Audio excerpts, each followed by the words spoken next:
Today. Welcome to the Adobe channel. Just going to check a few things before we get started officially. We also got like a minute to go. So thanks for joining me here on the Adobe channel. Thanks for being live. For those watching the replay, thanks for watching the replay. And we'll get started in just a minute here.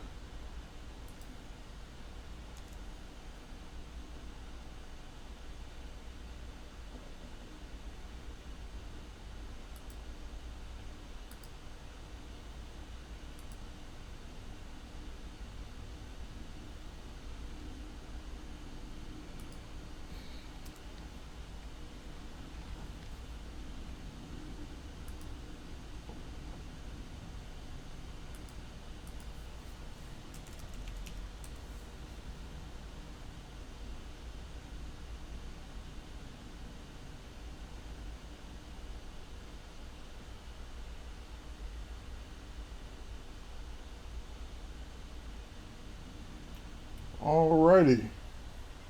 Looks like the signal's good. Looks like everything's working. Welcome to the Adobe channel. My name is Terry White, Worldwide Design and Photography Evangelist for Adobe. It's my pleasure to stream live here on the Adobe channel. That's twitch.tv/Adobe for those of you watching on other platforms. And today we're going to take a look at one of my favorite applications slash websites on the ability to give photographers a easy way to share their stories on the web. Before we get started, let me show you or tell you some ground rules or tell you what's going on, especially again for people watching the replay or video on demand. This was live or is live Tuesdays and Fridays for my stream at 10 a.m. Eastern to noon, so it's a 2-hour stream. You will see me look over to this monitor while I address the chat pod. Unfortunately, the chat pod doesn't show up in the replay. So if it's a question, I usually try to remember to repeat the question so that anyone watching the replay who can't see the question would obviously hear it. So I will pause throughout the session today, look over, make sure I'm caught up on comments, greetings, things like that. And like I said, if it's a question that I'm going to answer, then I'll try to repeat the question. And again, if you're just tuning in live, if you just got here in the last 2 minutes, my name is Terry White, Worldwide Design and Photography Evangelist for Adobe. And today we're going to take a look at ways for photographers to tell their story with their photos and text online. There's a few ways to do it. We're going to cover a lot of it today. And this is, if you were watching my last stream last week, last Tuesday, as a matter of fact, a week ago, I said I had like, I don't know, whatever it was, 3 things. And I said, I'm not even going to tell you what the third one or last one is because I may not get to it. And sure enough, I didn't get to it. So today we're going to start with it. And that is ways to tell your story, online. Let me turn off my notifications here on the iPad. And so with that, again, like I said, I'll look over at the chat from time to time. I'll say hello to my moderators. Hey, Victoria. Hey, Elsie Finch. And there's a person watching here called Stress Test. Good morning, Stress Test. How's it going? And it looks like we got a room of people crowding in. So we'll just, again, let people come in. And I won't constantly go back and repeat, but you might hear me at some point in the middle reintroduce myself or do what's called a reset for people that just joined in live. All right. Hey, what's going on? Hey, you.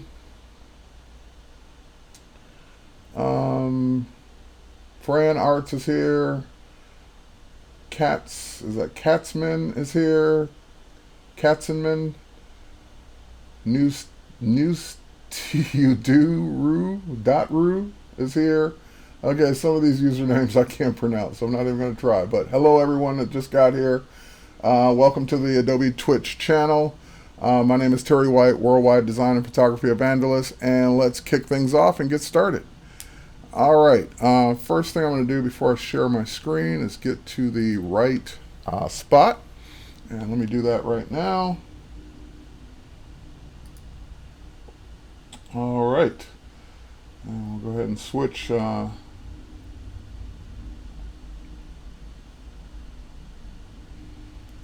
Hey, Ray Anthony, what's going on? There we go. I just wanted to make sure it had switched over and I could see it, everything okay. So what I'm looking at right now is I'm in my web browser and I'm looking at a story that a good friend of mine, Scott Kelby, told about his sports, one of his sports shoots. And it's not so much about which particular game it was or which particular team it was. In this particular story, what he did was he told the story not only about the game and his shots, but he told it from the standpoint of the questions photographers always ask. What were your settings? Where was your camera positioned? Did you use a remote? What lens were you using? So forth and so on. Which camera were you using? So forth and so on. So he put that all together in what's called a slate, S-L-A-T-E. And we're going to create them from scratch. We're going to talk all about Slate today. And I thought this was a great example for not only telling your story with Slate, but also using it as a tool for behind the scenes or telling your behind the scenes story. So ultimately, I'm going to show you how to do all this and how to put it on your own website. So you can use these tools to build pieces of your website or just share it if you don't want to put it on your website from Slate. Now, what is Slate? Slate is two things. Number one, it started out as an iPad app. So if you had an iPad, you could download, and you still can, you can download Slate, Adobe Slate from the App Store. It's free to download, it's free to use, it does not require a Creative Cloud membership. It does require an Adobe ID, which is free to set up, but other than that, it's completely free to use.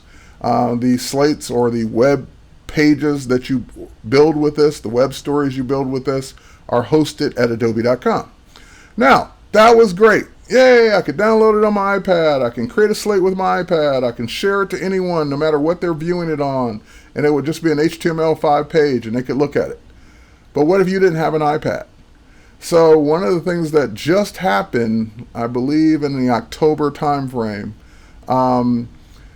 was Slate became a web app also. So if you don't have an iPad or you don't want to use the iPad to do it, you can build it on the web. Again, for free, any platform, as long as you got a web browser, you can build these slates. So as a matter of fact, I know for a fact that Scott built this slate on the web. He didn't use his iPad. He has an iPad, but he built this one on the web. So I see lots of things going on in the comments here. Let me make sure I got caught up. And hey, Rufus, how's it going? And let me just make sure I see lots of people chatting back and forth. I just want to make sure I'm not missing any questions. Dun, dun, dun, dun. Adobe Slate, yep. Let's see, make sure. You got overexcited about hugs. Good morning everyone. Good morning, Tiffany. Not Tiffany, good morning, Renee. All right. So everyone is just chatting amongst themselves and greeting each other. A lot of people know each other here. A lot of moderators here as well. So everyone's talking amongst themselves. I'm going to let them talk. I didn't really see any questions there, so we're going to continue on. All right, so let me show you this particular slate.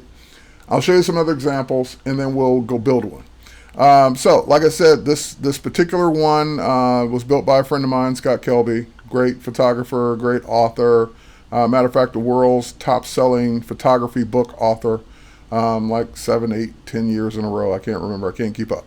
So anyway, as you scroll down the page, you see beautiful photography. You see images that he shot at the game. And the thing that makes this different than just posting your pictures in a photo gallery is you can see his text. So in between the pictures, he wrote little pieces of the story along the way. Now, I'm not gonna read the story to you. You can go back and here's the URL. Here, I'll post it in the chat as well, but you'll be able to see that URL in the video on demand, and I'll post it in the chat for anyone that wants to go look at it that's watching live. And that way you guys can follow along. So we're scrolling down, and again, the first part of this just really starts out about the pictures and the story. And if we keep going, And I see that Scott likes to use, one of the features in Slate is this full screen or full width photo. Really makes the sports photos look good.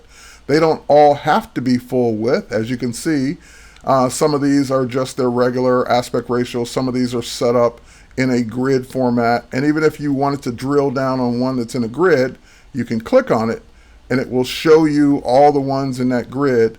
It'll bring them up and show them to you in a larger size. And I had this, all right, I don't know why that one's taking a while to load. They should just pop right up. Tell you what I'm going to do. I'm going to refresh this because I had this open for a long time today. So let's refresh it. Let's scroll back down. And let's try that again. All right, let's try one more time. There we go. So just a quick refresh and I was able to pop that picture open. So if I go to the next one, again, that should just pop open. Not sure if that's my connection or something weird going on with this particular slate. But they're there. Let me refresh one more time. And otherwise, I won't pop them open. But that is the idea, is that when someone wants to drill down on one of your pictures, they can just click on it. It should go full screen. Or not full screen, but bigger. And they'll be able to look at it. I'm not sure why these are not opening, but they're there. Yep, see that one opened fine. So there might be a problem with these two. Let's try that one. Or something about the smaller ones. Huh. All right. But in theory, they should work. All right, so we go down, we keep going. Behind the scenes in the, looks like the hallway, going to or from the locker room. Looks like a meeting there on the field. All right, and again, it just keeps going on and on about the game itself. But if we keep going, there's something I want to get down here. So now he starts talking about the behind the scenes part. Like, for example, okay, this idea didn't work at all. And then he goes in to explain how he wanted to use a camera remote a remote camera for the shot of the players taking the field.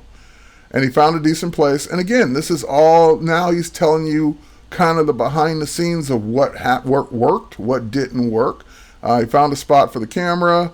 He's going to remote trigger it, and you can read the story and figure out what didn't work. But I like this because this is the part of photography that we as photographers are interested in. It's great seeing the great pictures, and that's for everybody, you know, the end result. But a lot of times for us, especially the creators, it's more interesting, or not more interesting, but just as interesting to see what the setup was, what was the thought process behind the photographer's vision or making these photos work. So for example, we can keep going down, and again, he's telling you all about the settings for the shots, and that's the part that I found interesting. I hadn't thought about using Slate that way. So back to the stuff that actually did work.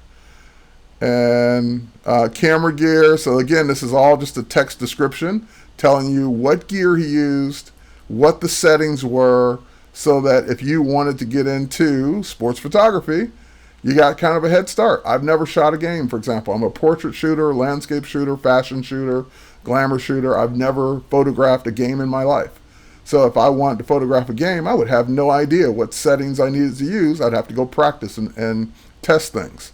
But now I would have at least a head start reading either one of Scott's books or reading this Slate to kind of know at least where to start with my settings or what lenses I might want to use or rent or borrow. All right. And then it goes on and on and on. Talks about the wind, continues on with the photos.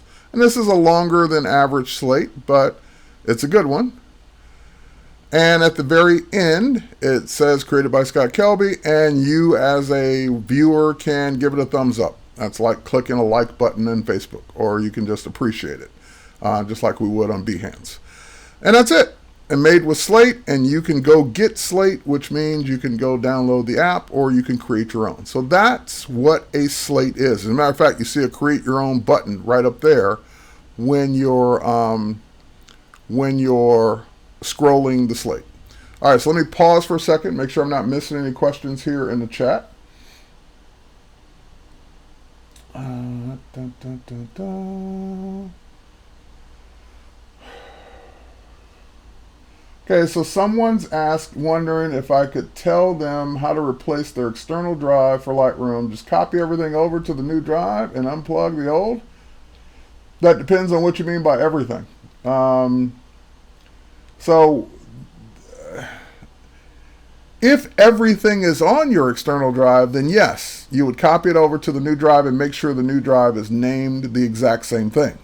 So if your old drive, I'm on a Mac, so if your old drive was called external hard drive, just for example, then make sure your new drive is called external hard drive, case sensitive, letter for letter, exactly the same, because Lightroom uses the paths to your photos, and if those paths are named differently, it's not going to know where anything is. Now, if you're talking about an external drive where you have your catalog on one drive and all the photos on a different drive, then the process still should be the same, as long as you're going to copy everything over and keep everything named and organized exactly the same. If you start going to the external drive and messing with the naming structure and changing the name of the drive and putting them in different folders and all that, you're going to completely screw up Lightroom, because Lightroom is specifically path oriented. So if you put your pictures in a folder called Pictures with a capital P on a drive called External Hard Drive with a capital E and a capital H and a capital D with spaces in between, then your new drive needs to be set up the exact same way. Otherwise, everything will be missing. So as long as you set it up the exact same way and copy it over to the new drive, you should be fine. All right. Let's see what else here. The Slate idea is pretty cool. I like the Slate idea, and we're going to see how to build one in just a minute. Where is this stored online? It's stored at slate.adobe.com. So you don't have to worry about the storage. It's being offered to you for free. Adobe's hosting all of this. So you don't have to worry. Again, it's free, so it's your Adobe ID. And you don't have to worry about finding hosting it on your website or any of that, because it's hosted for you. So that was one of the questions. Yes, even the finished product is hosted on Adobe. Yep, there are drive cloning utilities also that will clone your drive exactly to be exactly the same. Good idea, Elsie Finch. The one that I use either one, Super Duper on the Mac and Carbon Copy Cloner on the Mac. Those are my two cloning utilities. All right, I think I caught up on questions. What's the URL for Slate? Can he say it again? Slate.adobe.com. And I'll post it in the chat just in case. So slate.adobe.com is where you go to get started. All right, there it is in the chat. And someone had already addressed it. Thanks, Elsie Finch. Okay, I think I got everything. All right, so let's go make one. So I'm gonna again.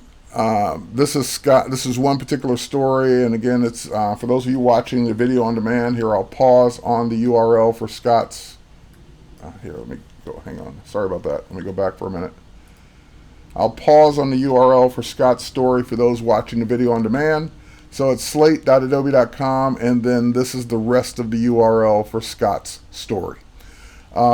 Just make sure you put it in. It's all, again, case sensitive. So C/CP/capital R, lowercase nm, capital P, and I think that's a capital I and a slash.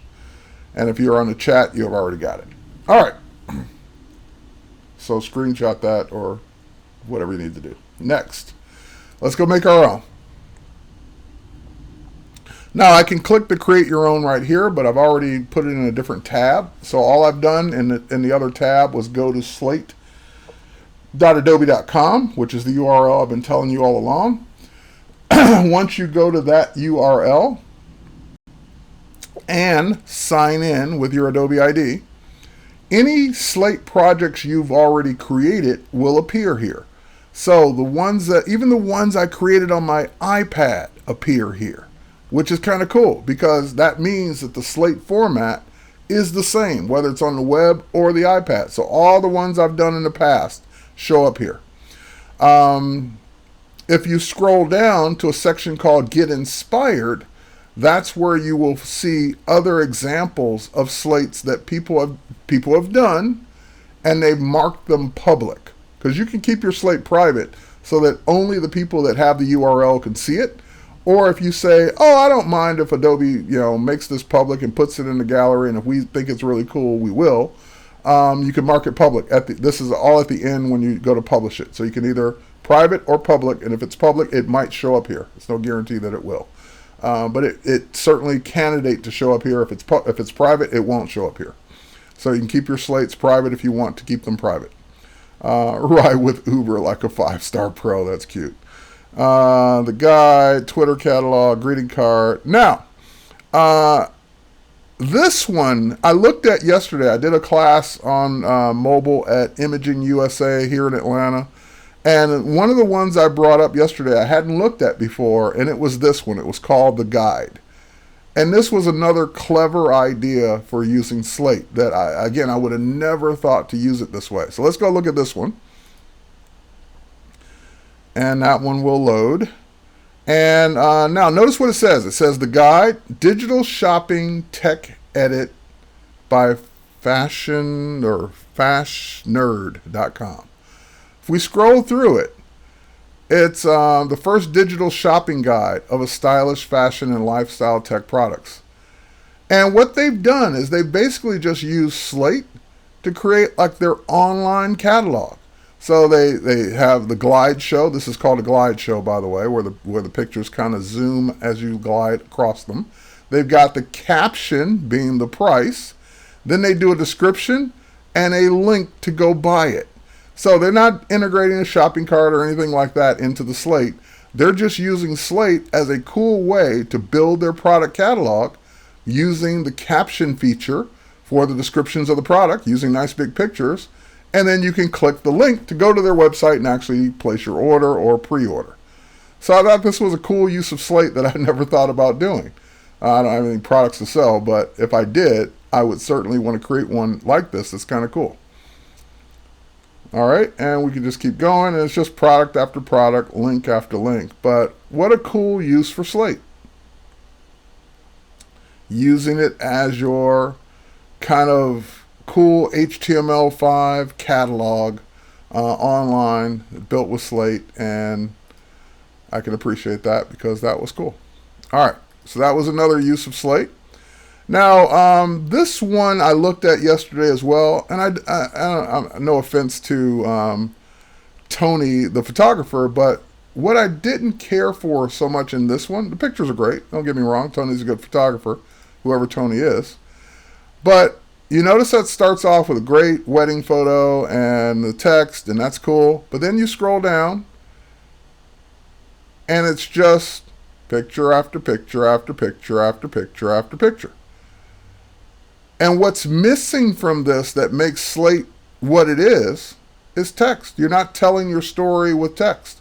All you're doing is really, all you use Slate to do is put up a photo gallery. You could have put a photo gallery anywhere. You could put a photo gallery in 500px, Behance, anywhere else. So this to me was a missed opportunity for how Slate really works, because with each one of these pictures, if nothing else, even a caption or a description of, what's going on in this photo if I don't know these folks, which I don't. So this is kind of, I don't know, you can use it any way you want, but this is not the way I would say you want to use Slate, because all it is just another picture gallery.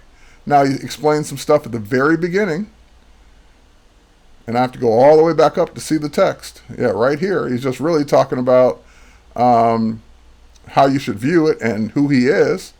And then it's just pictures. Well, anyone can do just pictures on anything. That's really not what Slate's about. So that would be a not so great example of how to use it. Again, great pictures, but go back and put some text in there and describe what we're seeing and tell a story with the pictures. That's the point of what Slate's all about. All right.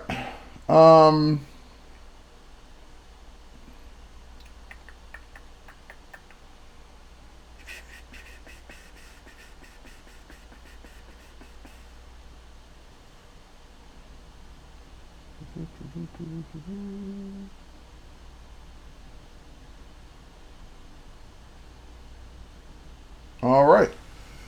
Looks like just reading the comments there. Okay, so let's go make one. We're going to make a couple, actually. So I'm going to create a new story. And Slate's very, very user-friendly. There's really only two things you're going to do. You're either going to be typing text and formatting text, or you're going to be adding photos. Or links. That's pretty much it. Two kinds of things. So at this one, I'm going to go ahead and put in CES 2016. If you don't know me or haven't been to my blog at terrywhite.com, I got my chance to go to my first Consumer Electronics Show, that's what CES stands for. International Consumer Electronics Show in Las Vegas. Every year, it's been going on for years and years and years, and it's like the biggest consumer electronics show in the world. And I'm into gadgets, I'm into technology, into all this stuff, and I've never been to one. So I finally went to one this year, or finally went to my first one this year, and I'm going to tell that story with pictures. Now I'm going to cheat a little because I already did all the text on my blog. I did a blog post about it, and nothing is more boring than watching a presenter type text. There's nothing exciting about watching me type.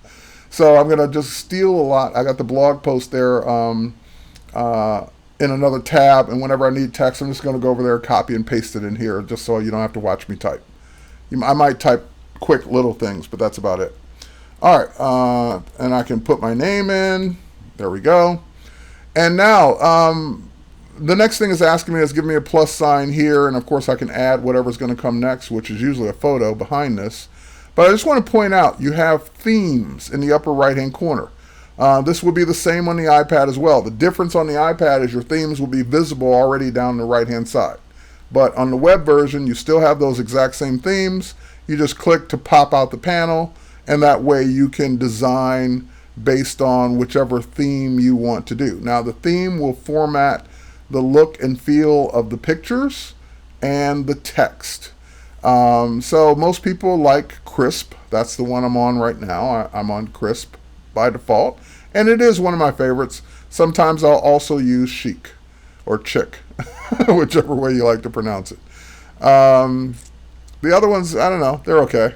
It's just those are my two favorites. So I'll leave it on crisp, but I just want to let you know you do have other themes, and you can switch themes at any point if you want to just try. Like maybe you can't really tell what it's going to look like by choosing the theme up front. So maybe you want to get everything in and then play around with the themes later to see which one looks best once you've got the content all in. So you can do it either way. All right, so I'm going to close that panel. And then it's saying, Terry, put a photo behind that text. I'm dying to put a photo behind that text. Please do it.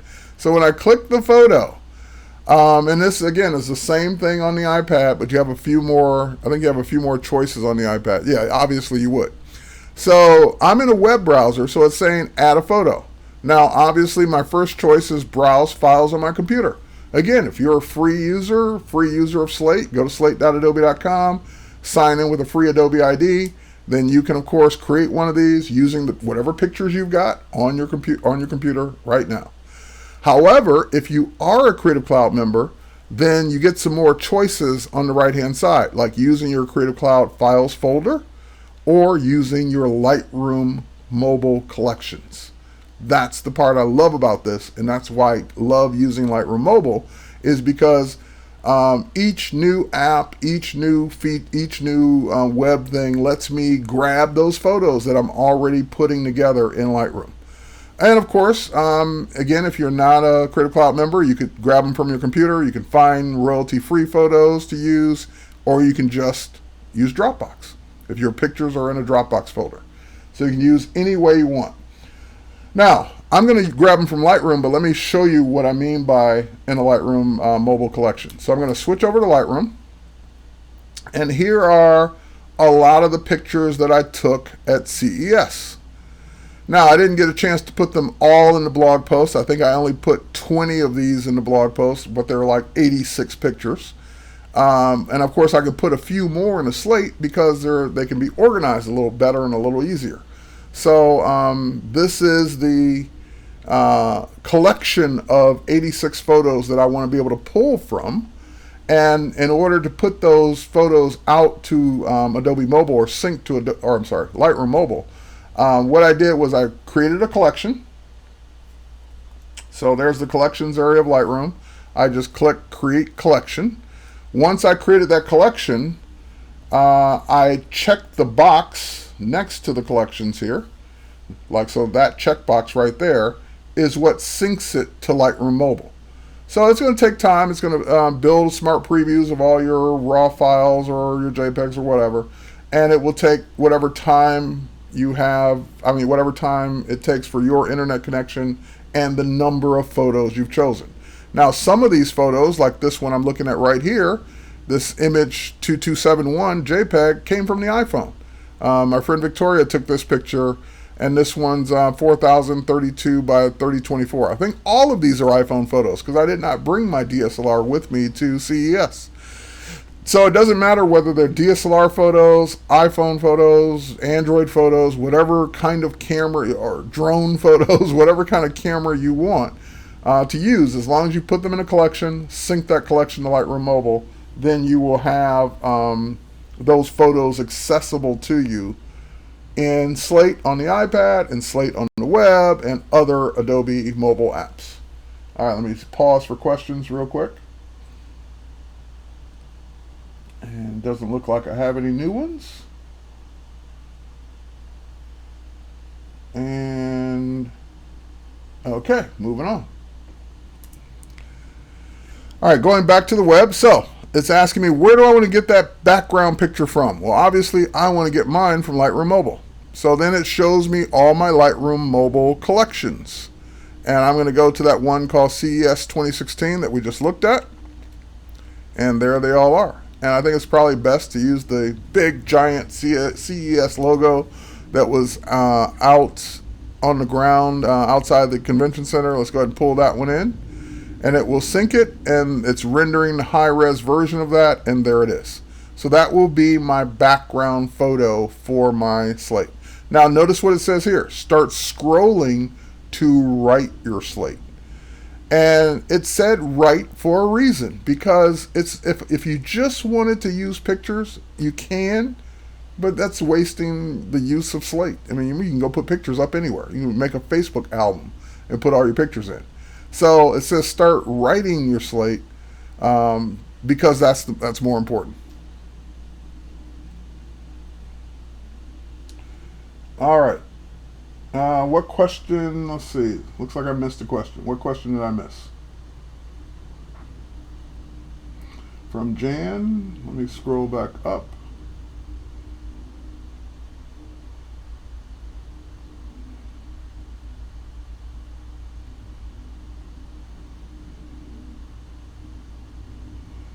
All right, well, Jan, I don't see the question. If you want to restate it, if it was Jan, restate it right now and look for it right now. What was the question?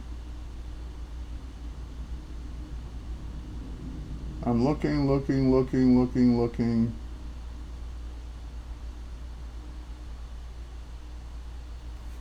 I see you saying hello.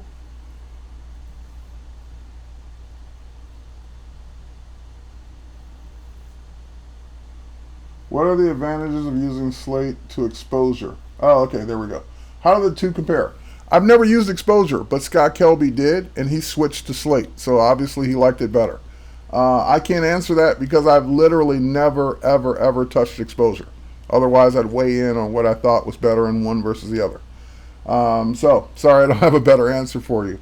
And for those of you who are watching the replay, her question was, what's the difference or advantage for one over the other, Adobe Slate versus exposure? And I've only heard of exposure by name. I've never, ever seen it. Now, I don't even know if I've ever seen a exposure gallery, so I don't even know what it looks like. So I don't have a better answer for you. Other than, like I said, I know Scott Kelby was using it before, and he switched over to Slate. So apparently it had some good uses for it that were better than exposure. But you'd have to ask an exposure user. I don't know. All right, so I'm going to click the plus sign. And again, I don't have to write text. I can write whatever I want, but I'm going to go ahead and do text. One thing I would say, again, without having seen exposure, let me go back to that question real quick. The one advantage for me, and again, I haven't seen exposure, is that I can pull from Lightroom Mobile. That would be my one, without knowing exposure, I doubt if it can do that. That would be my one thing that I could do, or one advantage. All right, so it gives me a cursor, and it even gives me some new formatting options here. So these weren't always here. You didn't always have even simple things like bold and italic, but now you do. And yeah, that was it. You got it. It has the advantage of Creative Cloud integration over anything else. All right, so I'm going to go back to my blog post here. So again, just so you don't have to watch me type. And I'm just going to go ahead and copy this text. Otherwise, I could just type it right in, but that would be kind of a waste of your time. So let's go ahead and paste that text in. See how much better that was? All right, and I'm going to add some more text right above it. And this time I'm just going to add the text that says, my first visit to Adobe, not Adobe, to CES. All right, so now that I've done that, I can go ahead and make that an H1. Now, if you're like, what's an H1? What's an H2? Those are, it's like kind of weird that they would put those in there. But those are typical HTML commands for headline 1, headline 2. It's just weird that they, because in other words, if you weren't a web person, you wouldn't have any idea what that meant. So I'm laughing that that's the way it is, but that is the way it is. That's what H1, H2 stands for. All right, so next, I would put in whatever I want to be next. It could be more text. It could be another photo. It could be a link. It could be a photo grid, glide show, or whatever. So let's say I want to do another photo. And look, it pops right back over to Lightroom Mobile, the last place I left off. And I'll put this photo in. And I get to also format this photo. So if I click this photo, I could say fill the screen. I don't want to fill the screen with a vertical photo. I'll save that for a landscape photo. I don't even want full width or any of that. We'll just make it inline like it is. All right, but then I can go in and I can add a caption. There's an add a caption button right, or highlight right there. I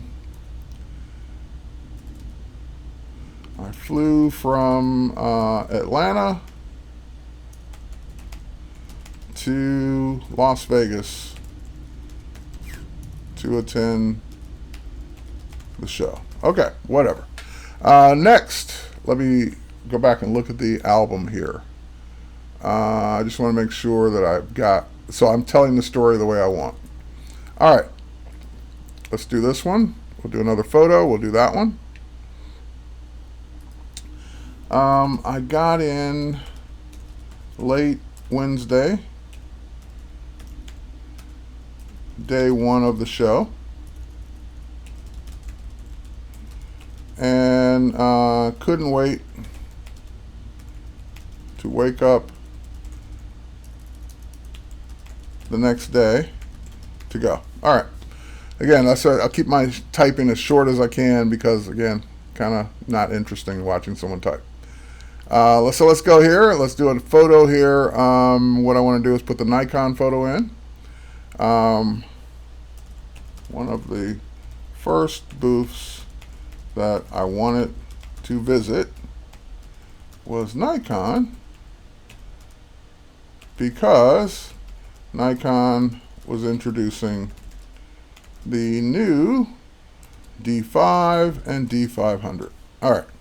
Now, this is where, again, if we go back to the blog post, I had that same picture, and I only put in like 5 pictures from the Nikon booth because otherwise, in a blog post, picture after picture after picture would get a little monotonous.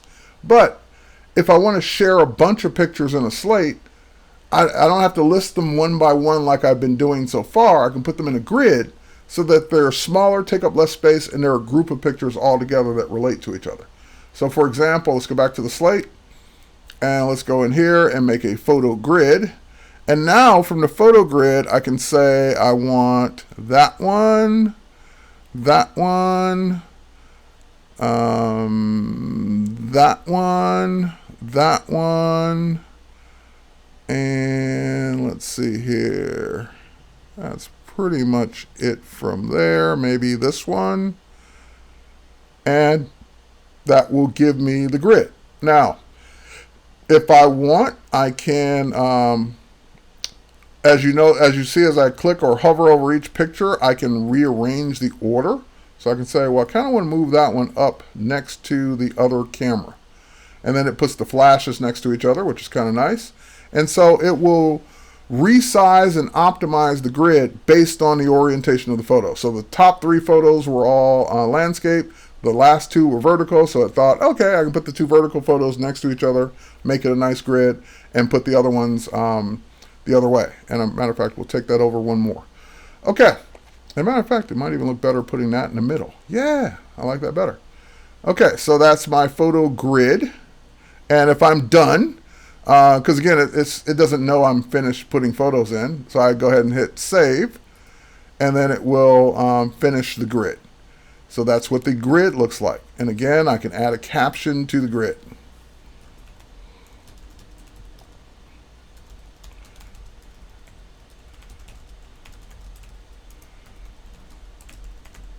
All right. So next I want to put in a nice big photo. So let's add in a photo here. And I want to put in this one. All right, and this time I want this photo. This is me playing with the new D5. We're going to click that photo and we're going to go ahead and make it a full width. So just nice and big like Scott was doing with his. Now at that point, I want to go grab some text about that so that I don't have to type that all in. All right, so we'll grab this text. There we go. And that way, I can either put that in as a caption or put it in as new text. So then we keep going. Let me make sure I've got questions answered here. All right.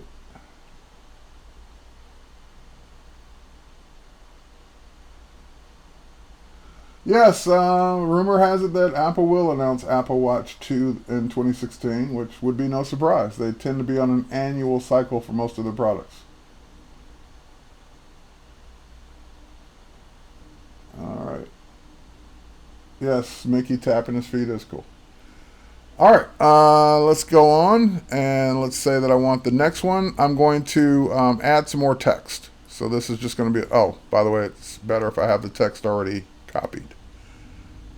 Let's do, all right, let's do this. Text, there we go, paste. And let's go back and get some more.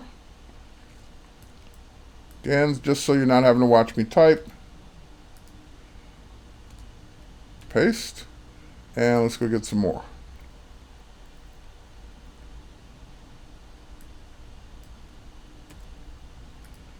And paste. All right, so we got that text in, and let's see if I wanted to, let's put in a link now. Let's say that I want you to have a link to to either one of these cameras.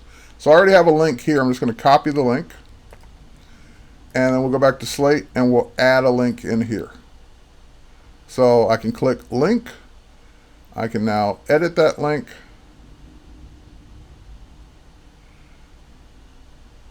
Maybe.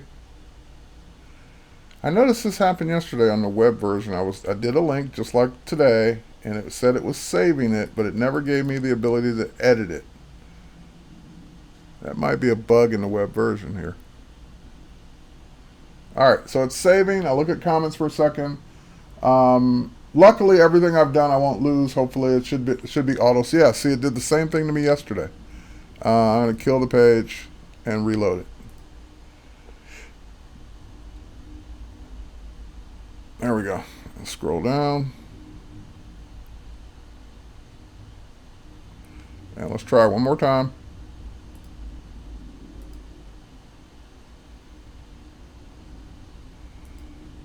Yeah, there might be an issue with links right now. But normally you would click edit link. You can change the name of the button and then paste in or type in whatever your URL would be. And that would be a tappable, clickable link in your finished slate. Now, if this doesn't work, I've got a way to get around this in just a minute. So we'll let it go again. If it gives me that, the page is, there we go, page is not responding again, we'll just go without it. I ran into this yesterday in my class. Same thing, when I went to go put a link in, it just kind of stalled. I'm not sure why, but I'll report that to the Slate team. All right. Anyway, so we'll do links a different way. But now let's go in. I'm going to show you one more way to do your photo. So let's go in and do one more photo here. Oops. Yes. Photo. There we go. Lightroom. And CES. And let's go grab a different photo here.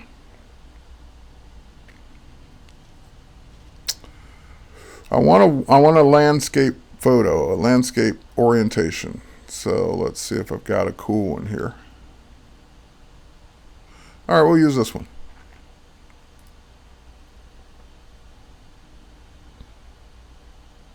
Just thinking about it.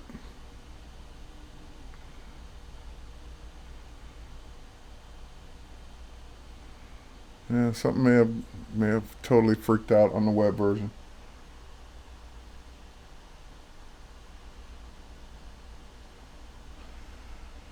Will I be showcasing Adobe Portfolio soon? Yes, I will make that part of one of my streams soon.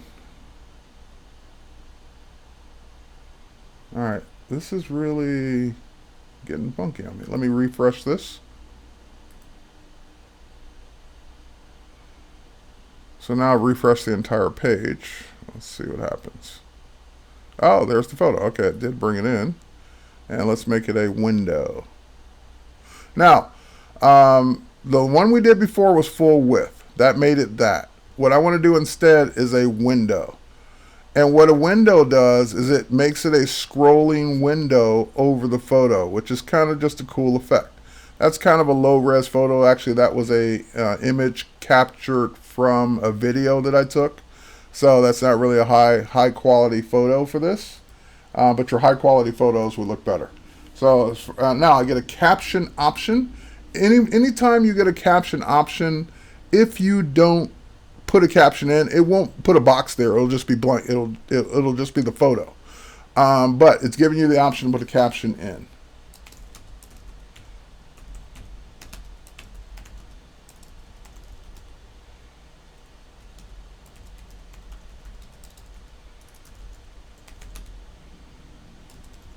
All right.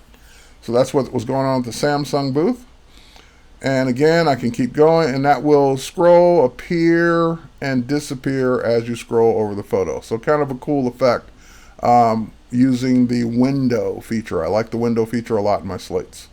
All right, so let's see what I said about that. We'll grab some more text. I'm skipping around. I just want to go ahead and grab this text here. And we'll go back. We'll put one more in.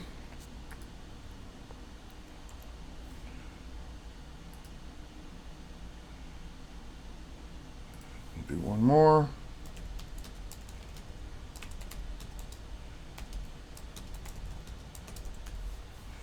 And we'll highlight that, make that H1. Okay. So far, so good. And now, the next one I want to show you is, so we've looked at a photo, we've looked at text, we looked at link that for whatever reason isn't working for me today or yesterday. We've looked at a photo grid, that was the group of all the pictures. The only thing we haven't done is a glide show. So a glide show is like the window feature, but instead of just a window going over the top of a photo, it's more like the not panning, but the zoom effect that you see in a lot of slideshows. So it's imagine window with zooming, I guess is the best way to think about it. So I'm going to put in one more text title, and I'm going to say self-driving electric cars was a big trend at CES 2016. All right, so once again, we'll make that a big title. That's H2, by the way, if you were wondering. That's H1. And now let's go ahead and do our glide show. So we'll do our glide show. It's asking, add a few photos from your glide show. So we'll go back to Lightroom, go back to CES, and I want to use the shots I took of the Faraday. Now, glide shows will work with any photo orientation, vertical or portrait. I'm sorry, vertical or portrait or landscape. It looks better with landscape by far. So if you're going to do a glide show, it's probably best to stick with landscape photos. You can use whatever you want, but it will look better with landscapes. All right, so I'm going to grab some of the landscape photos of this concept car. We'll put that one in. And again, just like the photo grid, it's waiting for me to grab all the ones I want to use. We'll put that one in. Okay, good. And let me see. Yep, that's one of the tire. And that's one from the back. And also, just like the photo grid, you can rearrange the order. You can put in more. It doesn't know you're done till you're done. So if I put in one more here, and now I can move that one up because I don't want that one to be last. I can move it up one more. All right, great. That's the interior. And did I do that one? Yeah, I did that one.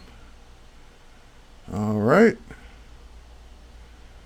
These will be great, but they're vertical. So I'm going to keep them. I'm going to keep them all landscape. Once I'm done, I hit save. And here's my glide show. So it starts out with that, and then as we scroll, it glides over each photo, full screen. So that's what a glide show is. All right, so let's start with this one. Let me go get, it's, by the way, let's just put a caption in here. Now, again, if I don't put the caption in, it's okay. It won't do anything to it. Faraday. Was it Faraday something? Hang on. It was, just Faraday concept car. Actually, the name of their site is Faraday Future. That was it. That's the word I was looking for. Faraday Future. And again, I can format that as well. So maybe make that an H2. Okay, we scroll.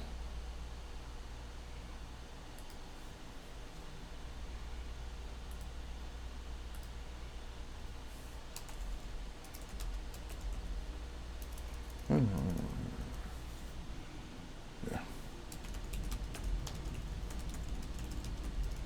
One seat.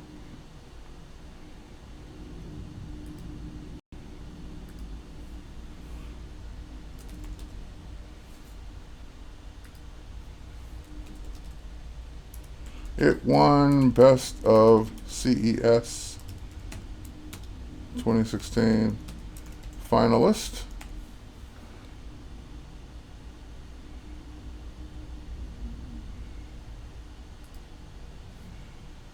And we can say things like, it looks like the Batmobile. I don't know, is Batmobile one word or two? All right. Others say it was like the car from iRobot, the iRobot movie. And that's it. That's the glide show. So far, so good. And notice in the upper left-hand corner, by the way, that's why I wasn't too worried about having to refresh. Slate is always saving behind the scenes. So whether you're on the iPad or the web version, it's saving for you.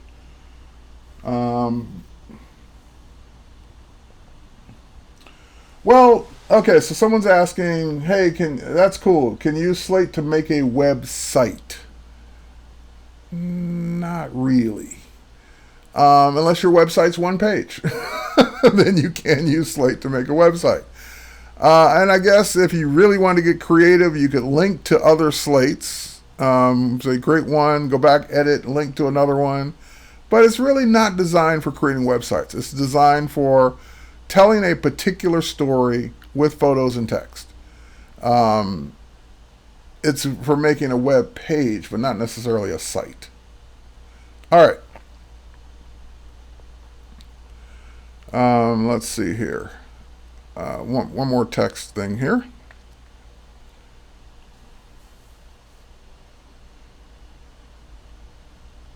Yes, you can use the embed code and put it on a website. Correct, Victoria. And we're going to show that. I'm going to show you how to do it. All right. What else do I want to do? Okay, so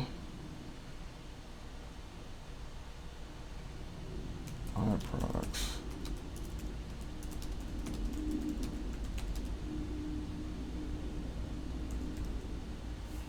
All right, let's do that.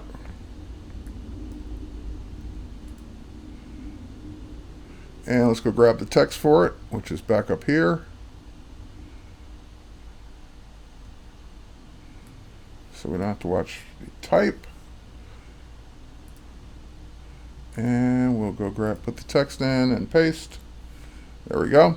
So now I'm going to talk about how there was an entire hall dedicated to people selling accessories for iPhones and iPads and Apple Watches and so forth and so on. And I had heard from buddies that attended previous CESs, especially like 2 years ago, 3 years ago, how every other booth was about selling iPhone cases. It was just crazy. So as you can imagine, there's still booths selling, or not selling, but marketing iPhone cases, because this is really This is really a show about people making products that they want distributors to pick up. So there really isn't any selling on the show floor. It's really, so you'll see booths that have new products, and they're trying to get the big distributors to carry their products. That's what the show is all about. So as you can imagine, there were not only a ton of iPhone cases here and accessories, but also for Apple Watch and iPad and so forth and so on. So the big new thing here was lots of stuff for Apple Watch. So for example, instead of putting them in one by one like I did on the blog post, let's do another photo grid. And let's just go grab some of that stuff. I want to put that one in, that one in, that one in, that one in. And it's kind of rearranging them based on whatever I pick. And I think that's all I need for now. Okay, so then I can check the order. I kind of like the order the way it is. Now, the one thing, and I noticed this in my blog post, and it was too late to go back and do anything about it. I'm going to delete one of these photos for a second. I'm going to delete this one.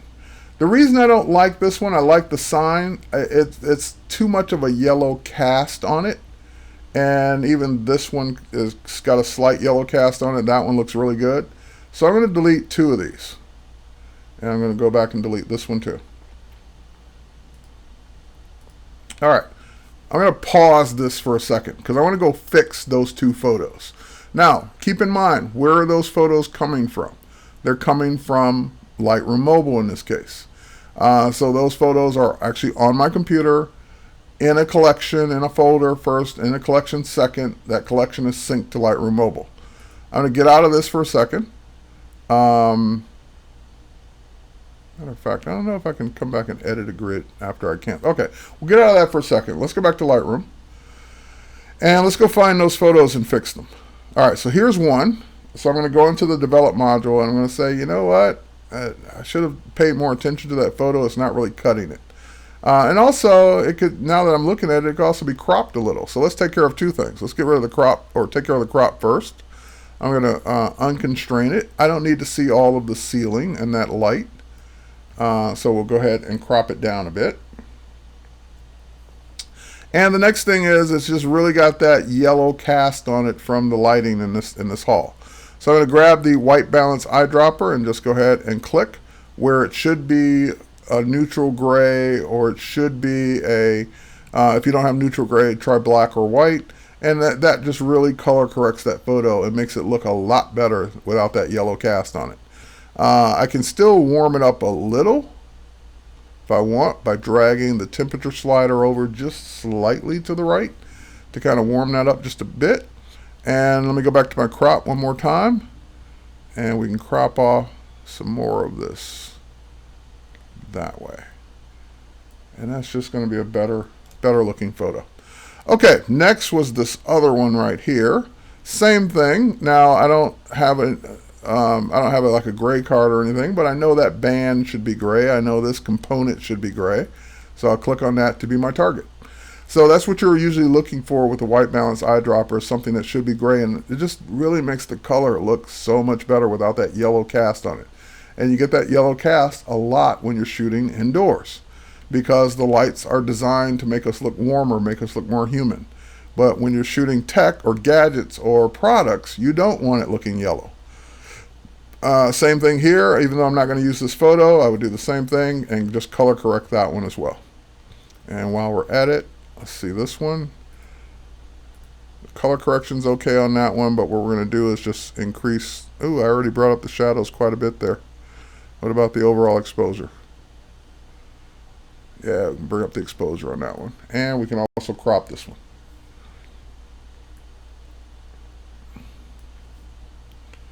Alright, I'm not even sure I'm going to use that photo, but in case I do, now it looks better. Alright, so all of the changes I just made are really just changes to the metadata, and therefore they're syncing, or have already synced, one photo left to go, already syncing back up to Lightroom Mobile. So it doesn't have to sync the entire photo anymore or the entire Smart Preview. It just syncs whatever metadata changes I've made. So it's syncing that last one that I just finished on. How can I tell?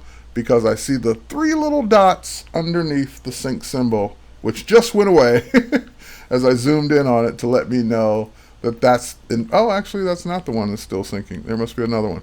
But those 3 little dots indicate which photo is syncing in the case of a sync. So in this case, I should be good to go. On the other ones, they should already be done because I did them earlier, meaning first. So now let's go back to Slate. And when we get back to Slate, now we can go ahead and go back to CES. And it should reflect the changes. It should. Let's see here. And it does. So the changes have been made to those photos. I can already tell here. And now I can go ahead and add them back in.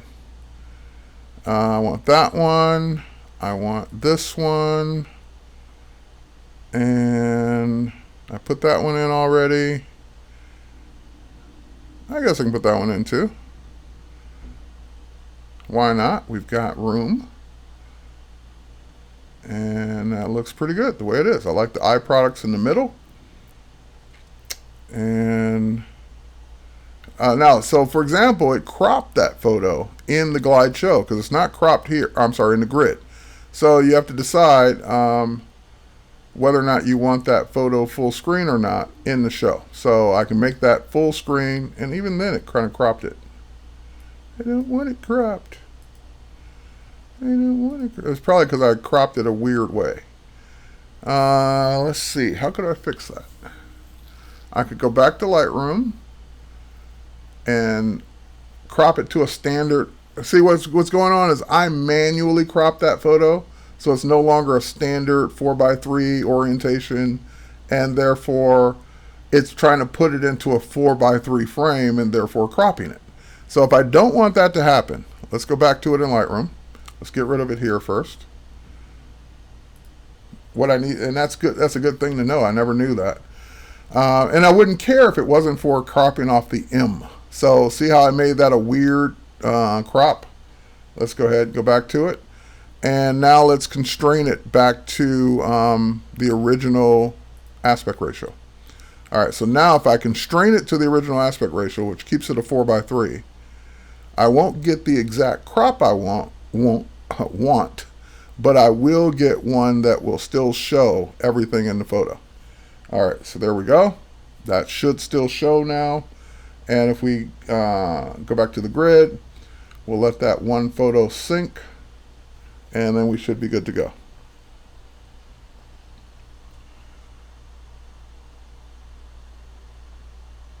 All right.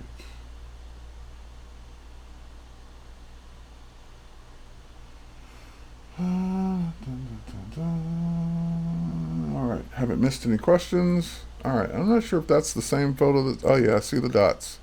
So still syncing that one. Those are the dots I was talking about earlier. Oops, sorry. Wrong button. Yeah, let's do that. So these dots usually indicate that that metadata is still syncing. So we'll give it a second more to do that.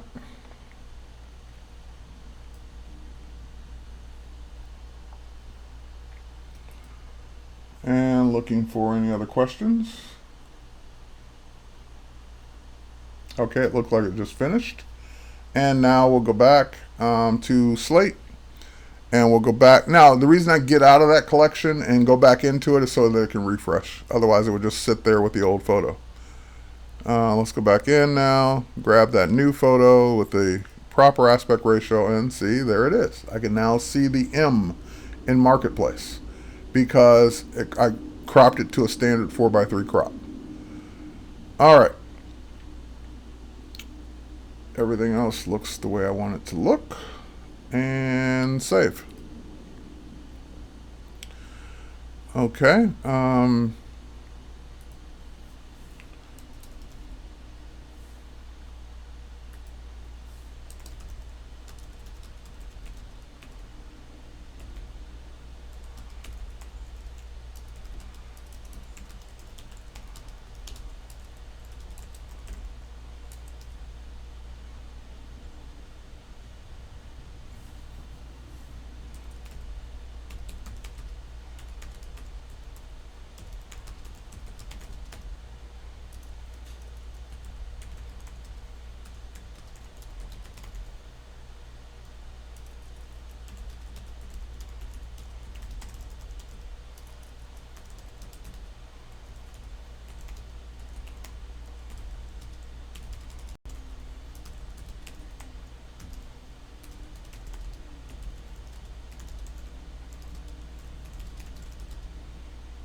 Okay. All right. And of course, it's at this point, it's what I like to say, rinse and repeat. You just keep adding more of everything we just talked about. More photos, more text, more links when they work, more photo grids, and more glide shows. Now I'm going to put in one more photo. And let's see if we can find a cool one here.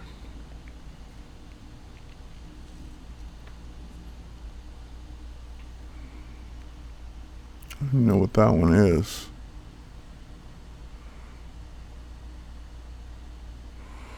So we're going to find a cool one I haven't used yet.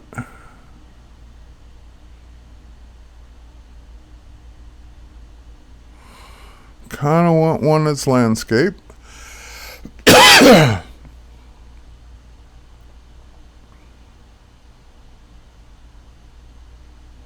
Which I may not have.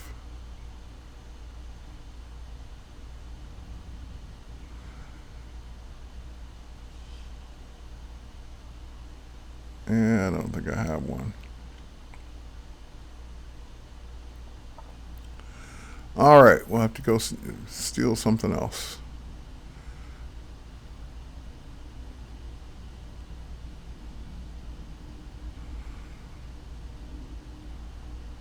All right, we'll use one of these.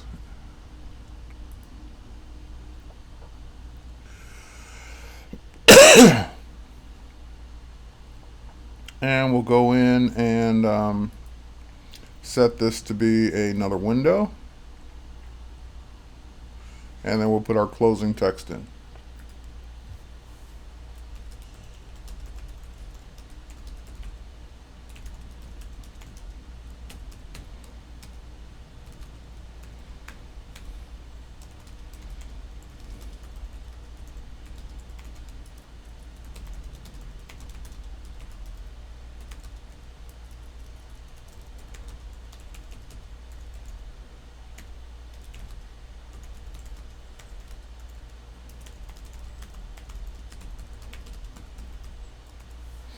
All right. So now at this point, I can share it if I'm done, but I can also, more importantly, preview it. And again, we can also play with themes. So let's preview it the way it looks now.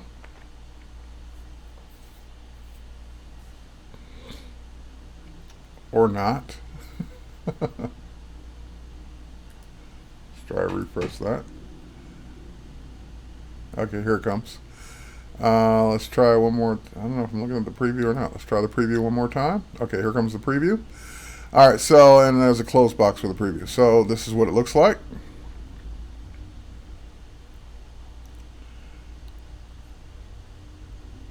The full width photo, the glide or the window with the caption, the glide show of the Faraday car,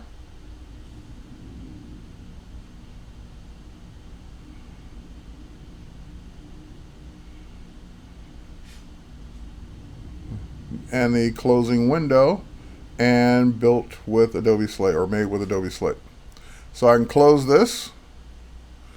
I can also go in and change or try out different themes. So we were on crisp, I'm pretty sure. Let's try it with chic. And that's what I mean by sometimes it's better to try the different themes after you've built it, because then you'll see what your actual photos and text look like in that new theme, as opposed to trying to guess what they're going to look like before you actually even create the show. So as you can see, the headline type is serif versus sans serif now. All caps, by the way, for the headline type, or H1 type, I should say. And different fonts, different looks. So if I try something totally different, like whimsy, then I get the whimsy feel to my slate. Or Bruce. I'm not sure why it's Bruce, but maybe Bruce is the one that designed it. Bruce gives you a little color to your text and your captions. That's kind of cool. I like the way Bruce captions work. They kind of slide over with the nice red background, reverse type. Actually, I kind of like Bruce.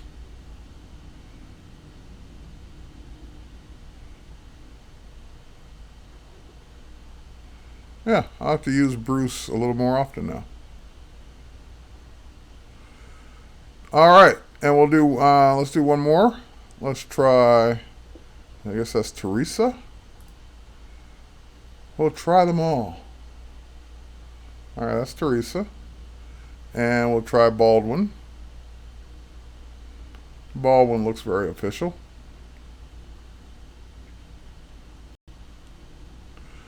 And Wesley. I like the stripe that Wesley puts across for the title.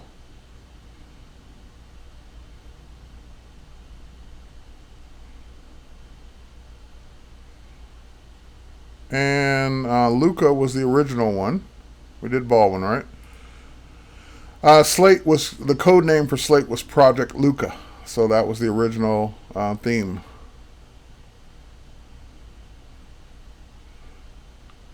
And Chronicle. All right, chime in on the chat. Which one do you guys like best? I'll let you decide.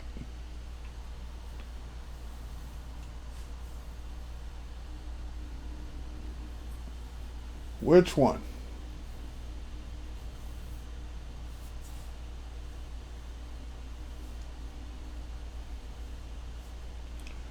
We gotta wait for the chat to catch up because it's a delay.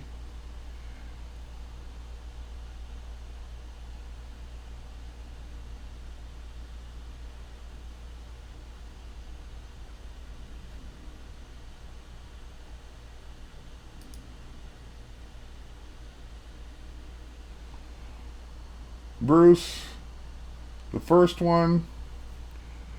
So we got one vote for Bruce. Oh, we didn't try vintage. The first one was crisp. So there's vintage, by the way. So we got one vote for crisp, one vote for Bruce, one vote for Wesley. So it's a tie right now.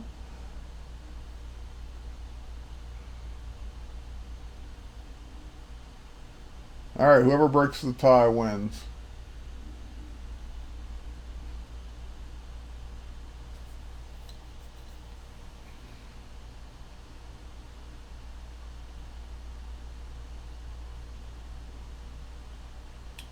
The first one in Bruce was good.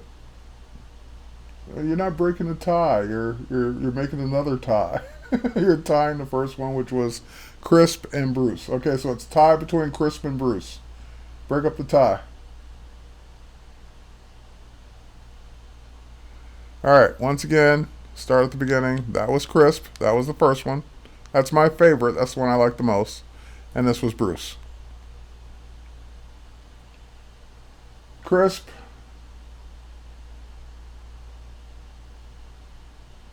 All right. It looks like it's going to be Bruce. Okay, so Bruce is the winner. Now, at this point, everything is saved but not published. Now, what I want to go do, I'm going to go ahead and close this. I want to, let's see if I can do this.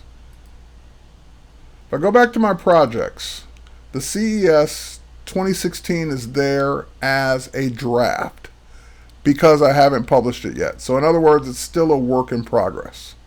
I can go back and open it, and I can go in and I think share it or complete it right from here. But I can go back and open it. What I want to do first is I want to attempt to fix that link problem that was stalling every time I tried to do the link on the web, and it's been doing that now for a couple days. So what I want to do is open it up on my iPad and then show the fact that it's there and that I can edit it on the iPad. So let's get the iPad going here. Let's do a couple things first. Let's go into QuickTime.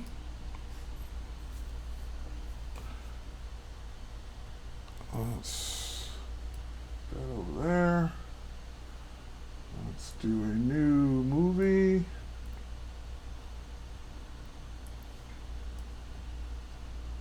And let's go to the iPad Pro. All right, here comes the iPad. And I can't unplug it, but I can move it over. So I've got the iPad in my hand. I'm going to go to Adobe, my Adobe folder. I'm going to go to Adobe Slate on the iPad. And it's two tabs. There's a tab at the top that says Explore. So that was kind of like looking at those same samples we saw before. Or maybe these are different. Let's see. Yeah, I think these are different. But anyway, you get some inspiration, stories to look at, or projects. And there's my CES, which is coming in. So I'm going to go ahead and say, download the CES that I worked on the web into the iPad version. So I can go in, and there it is. So I can, again, work on it whether you start and finish on the web, or start and finish on the iPad, or start on one and finish on the other. It doesn't matter. So let's see, I wanted to put that link in right here under the Nikon pictures, but I need to go get the link first. Hang on, I need to go get the URL. So let me go to my browser. Actually, let's go to, let's see if I got this saved first. Maybe.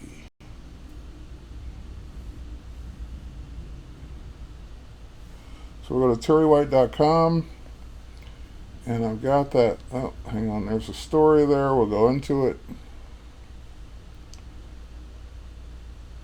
And then we'll go down to that link. Should be right up here, actually. There it is. I'm going to press and hold and copy that link. Now we'll go back to Slate. And we'll go ahead and add the link in. And that's what should have happened on the web. I'm not sure why it keeps stalling like that on the web. But anyway, we'll go ahead and paste it in. And we'll say that this is the link for the Nikon. Or here, let's do this. Check out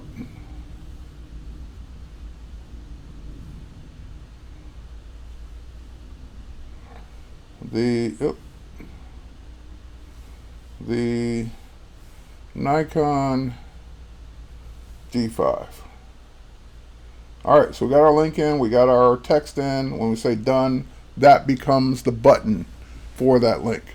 All right, we'll do one more. Let's go back to the page, web page, and we'll copy the link for the D500. Go back to Slate, and we'll do one more link.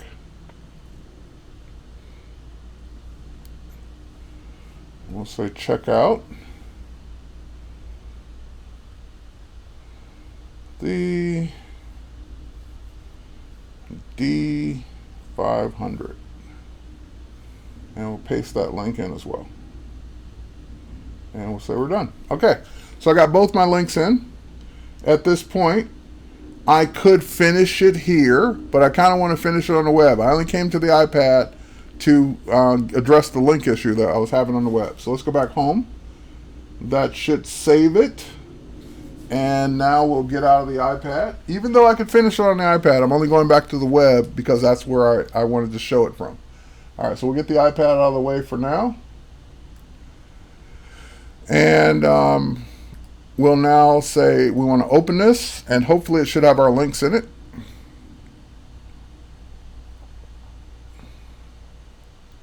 And there they are.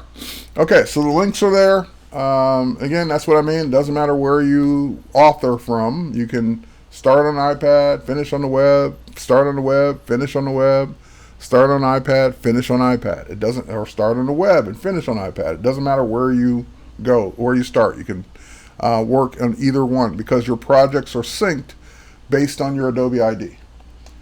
All right. Let's see here. Hang on, one more thing. By the way, I just need to check something real quick.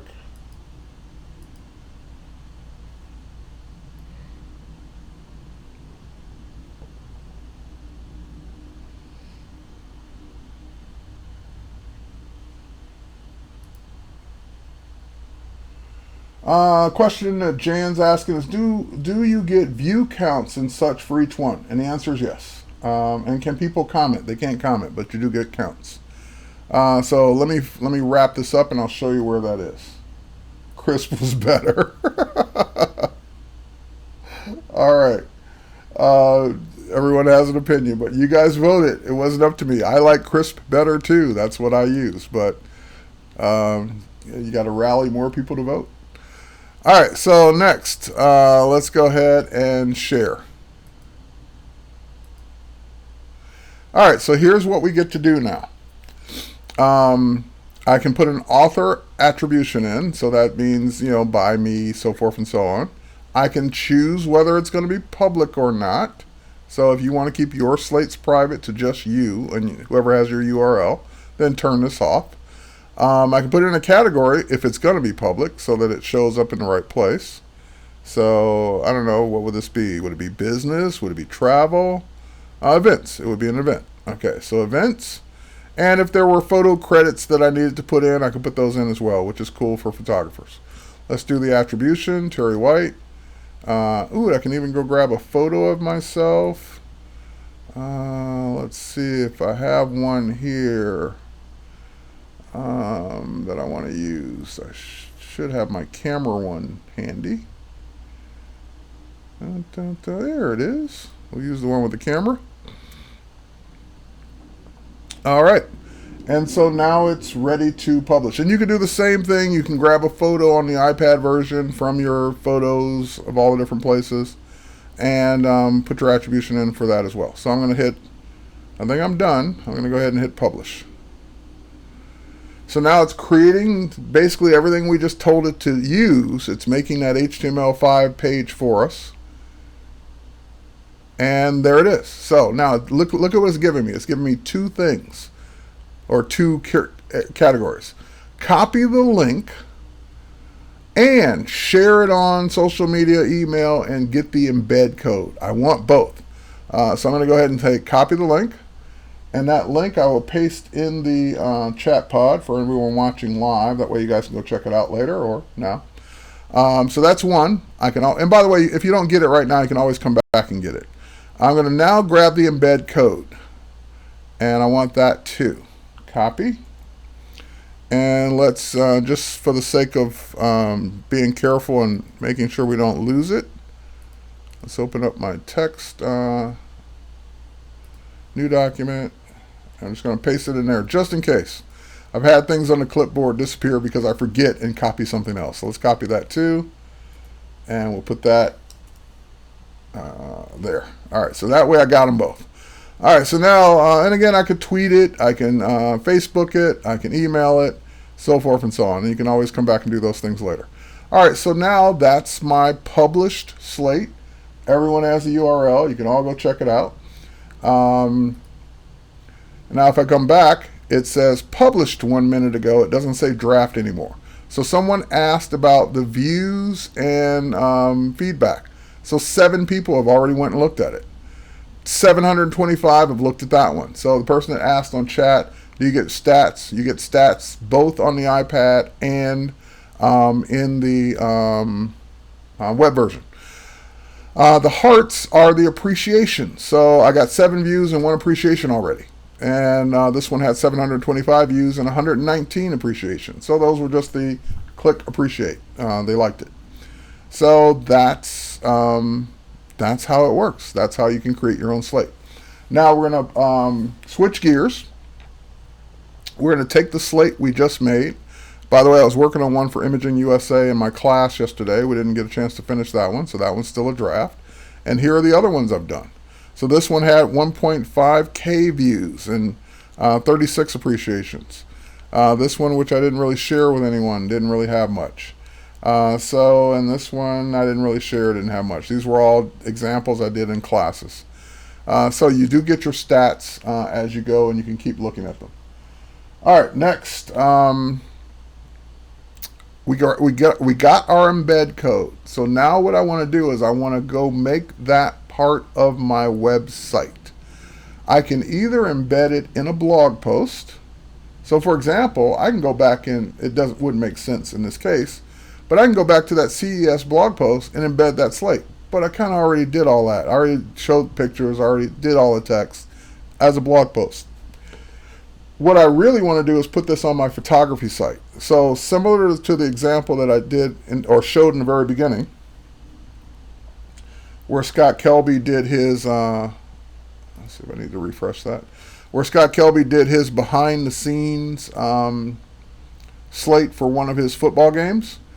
I'm going to start a section on my photography website called Behind the Scenes. So I can make I don't know if we have time to do one more. No, we probably don't have time to do one more. But I'm going to show you how I'm going to use this one, even though it's really not a behind the scenes. This is kind of just me going to CES. But for my photography from now on, I'm going to do what Scott did. I'm going to make slates for the shoots that I do, especially if I have behind the scenes, production shots, camera settings, so forth and so on. So, matter of fact, we'll start one, but I'll show you how to embed the one we've already done because we won't get a chance to finish the one we're going to start. So let's start one more real quick just to show you kind of what I'm going to do because it'll give me a chance to do something in Photoshop I've been wanting to try. All right, so let's create one more. And we'll use crisp for the one that said it should be crisp. All right, and we'll go ahead and click our title. Behind the scenes. Or no. Egyptian themed photo shoot,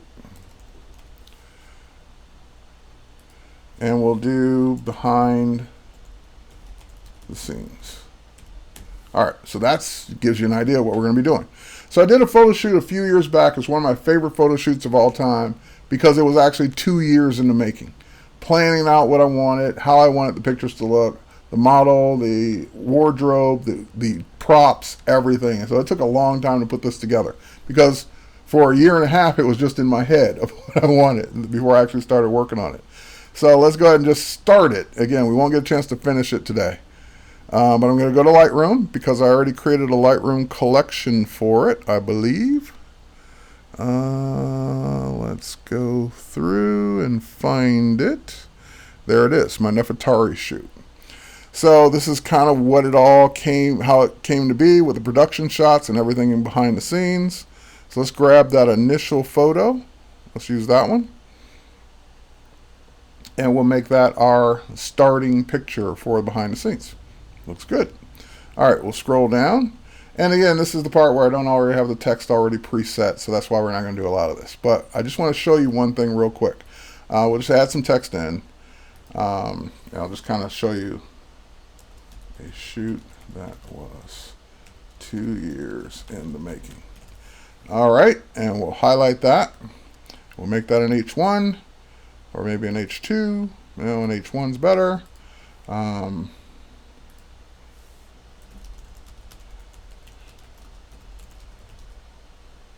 Egyptian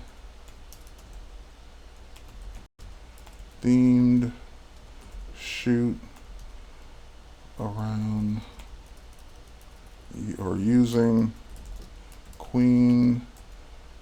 I gotta make sure I spell the name right. Nefertari, not Nefertiti, Nefertari, as the subject. All right, okay. And so we've already been through a lot of this. So we'll make a quick, we'll add one more photo. So I'll kind of do it like the way Scott did it, where he showed a lot of the photos up front first. So we'll make that one full width. That worked out great. And we'll do, and again, I would just keep adding more text. So I'm just going to say text. I'll come back and edit this later. All right, let's do one more, or do a photo grid, kind of the behind. Actually, let's do the photo grid with this one, this one, this one, and maybe that one. Okay, so we got our photo grid together, and we'll save that as soon as it's finished rendering that last photo and that photo. All right, let's make sure we got our questions answered. Can you edit and make your own themes? No. Glad you liked the photos. Cool. All right, so let's go ahead and save this. And again, I'd add a caption. But now what I want to do is start the behind the scenes stuff. And so let's add one behind the scenes photo.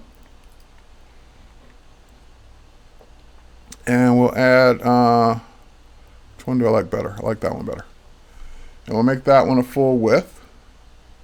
So this was in my studio in Michigan. I'm not in Michigan anymore, but that's where this photo was taken. There we go. Nice behind the scenes shot. And I gotta find those shoes. I like those Nikes. Next, I want to put in a photo that talks about the settings. So let's go make that photo first. Let's go in and go to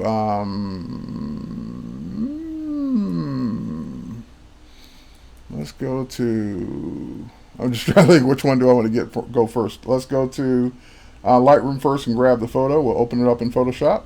So here's the collection we were just in over there, and we'll grab one photo.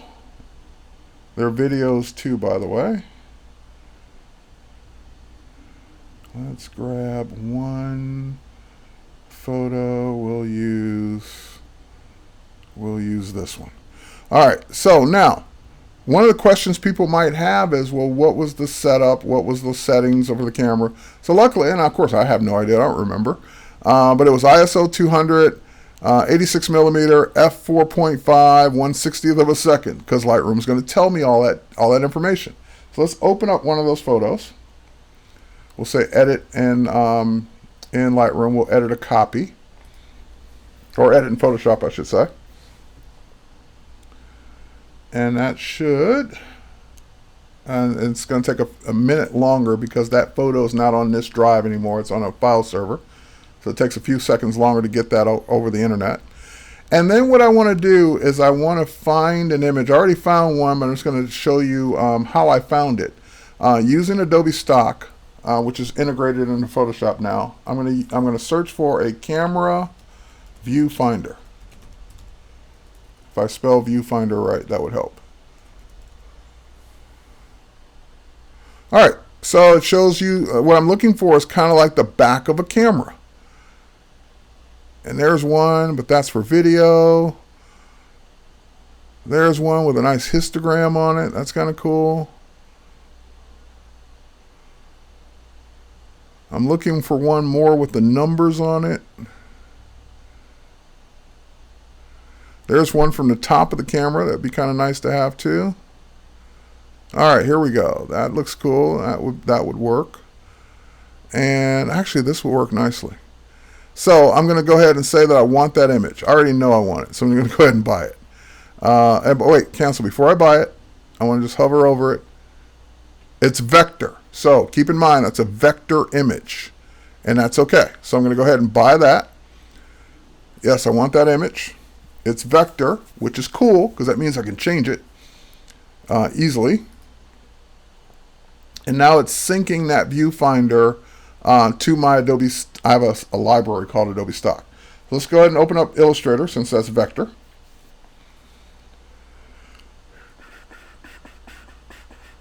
I'm rushing now because I'm on the clock. I've got 24 minutes left to go. Who's up next? I saw someone say Voodoo Val is up next. Voodoo Val. Voodoo Val, what are you going to show us?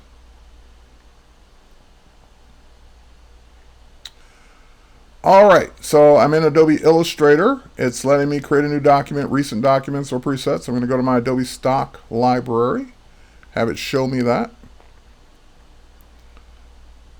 Or not. Oh, hang on, my window is too big. Hold on, workspace. Let's go back to that. Oh no. Hang on, let's see if I can click this. My window's too big. And I don't want to adjust. Oh, wait, hold on, I got it. There we go. I didn't want to adjust the resolution to get to it, but we got it. All right, Creative Cloud, there it is. Open that image up, and there's my viewfinder. All right, cool. Now, here's the problem, and this is one of the things I ran into when I started working with files like this. I was like, oh man, awesome. Here's everything that I want, and I want to be able to change. I know, I'll just click the type tool and change those. No, because you don't have the font for this. This is all, it's already been converted to vectors or converted to outlines. So these aren't numbers you can just say, oh, I shot F8 and change the 5 to an 8 and the 6 and the 6 to a 0. You have to physically go change the graphics for this, just because that's the way these are working. So let me go back to Lightroom real quick and look at what they were again. So it's ISO 200. So let's go back to, hang on for a minute. Let's go back to Illustrator. So, oh, ISO 200 is already there. Awesome. All right, so what was the next one? F4.5. So instead of 5.6, I need this to be 4.5. So what am I going to do? I can physically zoom in some more. I can physically change this around. This one is going to take a little bit more time than one that I've already gotten. So let me get rid of this one for a second because we don't have the time. Let's go up and open up this one instead. This one's a little easier to work with. All right, so ISO 200, and I'll tell you why this one's easier to work with. This one's easier to work with because when the number is not illuminated, part of the number is not illuminated, this particular artist put the gray bar there. So all you really need to do is make this 4 into a 2 by alternating the colors. So for example, I can take that and go to my swatches here. Here are my swatches. And just switch that on to yellow. And then switch this one back to, I believe it's this gray. Switch this one to yellow. Switch this, oh, hang on. There we go. Switch this back to gray, or yellow, I mean. And switch this one back to gray. So I just changed that 4 into a 2. There we go. The things we do to make our stuff look real. I needed F4.5, I remember that. So I need to make this one gray. And this one yellow. And this one gray. There we go. And we need to make, let's see, 5 would be that way. So this one needs to go gray. It would be great if we had that font, but we don't. All right, so f4.5, and what is, I can't zoomed in so much I can't see it. What is that?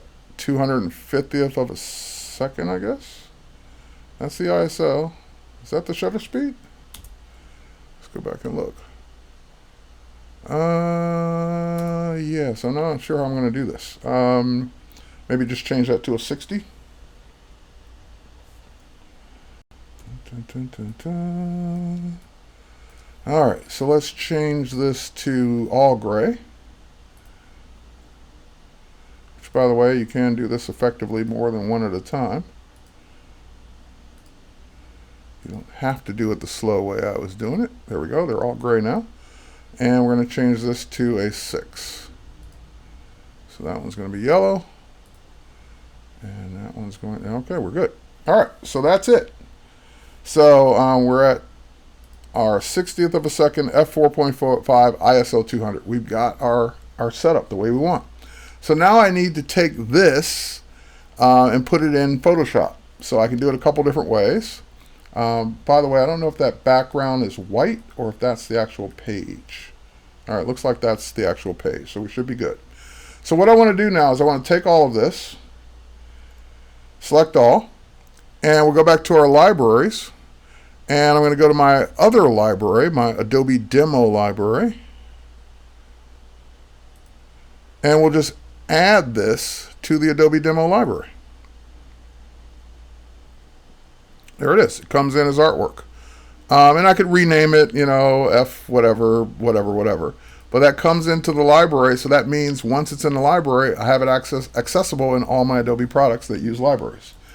Using Creative Sync. So if I go back to Photoshop and I go to that same Adobe Demo library, scroll down to the graphics, there it is. So I want to just go ahead, oh yeah, that's what I want. Drag that over, sweet. All right, go ahead and do this, scale it. Because it is vector, we can scale it. You guys get where I'm going with this? ISO 200, that looks great. And we'll now save this with a layer. Dun, dun, dun, dun, dun, dun, dun.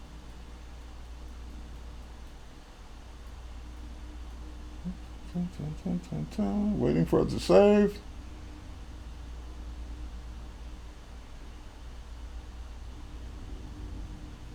Okay, saved, close, come back, go to Lightroom. Now that's in that Lightroom collection as a new photo, which I didn't want to mess up the old one, so now I have that new one to use. So we'll wait for, that has to sync obviously, so it's syncing that one photo. We'll wait for that to sync up. It's done. Now we'll head over to, back to Slate,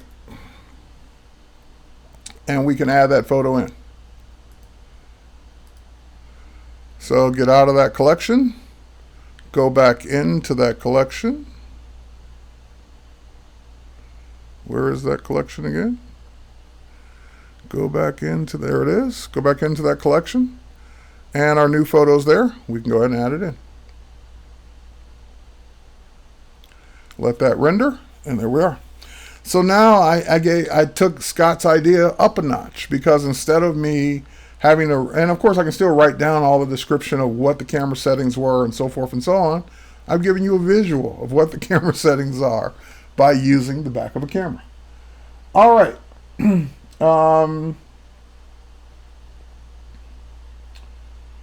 Yep. Okay.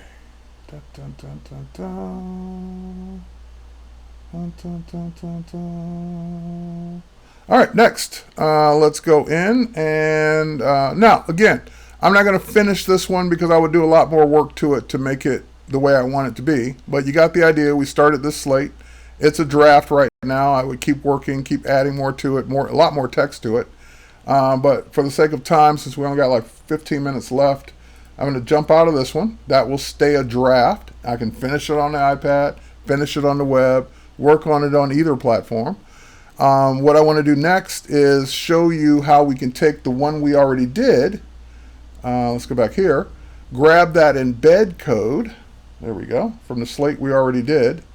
And put that on our website. So let's go to Adobe Muse. Here's my actual photography website that I built the front end with Adobe Muse. Now, these here, let me show you the site in the browser first. So let's go here. We don't need this anymore. TerryWhitePhotography.com. Now, if we go to TerryWhitePhotography.com, we'll see the menu the way it is. Home, galleries, videos, tutorials, about me, contact, blog, buy prints. What I want after galleries is behind the scenes. Or maybe after, where do I want it? Maybe after tutorials. I want behind the scenes. All right, so I go back to Muse, and I click to the right of tutorials to add a new page, and that new page will be behind the scenes. All right, so I've just added a new page to the desktop version of my site. So let's go ahead and double click on it. That new page has the template, or I shouldn't say the template, but the master page of the rest of the site. I need to probably go in and adjust the menu because I don't have menu items that are normally that long. So let's see if I can fix that real quick. Which one is that using? A. And let's see if we can make that better. I